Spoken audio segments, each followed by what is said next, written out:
আমাদের জায়গায় অনেক বয়স্ক মহিলা পুরুষ তারাও ভোটদানে যাচ্ছেন, কাজে তাদেরকেও যাতে খুব সুশৃঙ্খল ভাবে ওনারা যাতে সেখানে পৌঁছতে পারেন তার জন্য যা যা করার সহায়কের ভূমিকায় ছিলেন।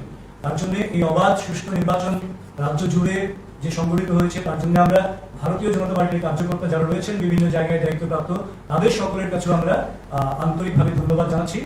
এবং আমরা বিশ্বাস করি রাজ্যের মানুষ তার আগের পঞ্চায়েতের যে কাজকর্ম হয়েছে এবং একটা সুষ্ঠু পঞ্চায়েত পরিচালনা ব্যবস্থা মানুষ দেখেছেন যে জনগণের জন্য পঞ্চায়েত কি করে কাজ করে, দল মতের ঊর্ধ্বে উঠে পঞ্চায়েত কি করে কাজ করে, সেই নিরিখেই এবারও ভোট প্রয়োগ করেছেন, ভোট দান করেছেন, সেটা আমরা বিশ্বাস করি।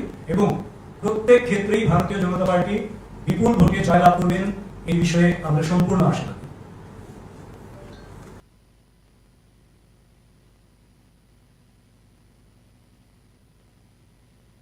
আমাদের দলের মুখ্য প্রবক্তা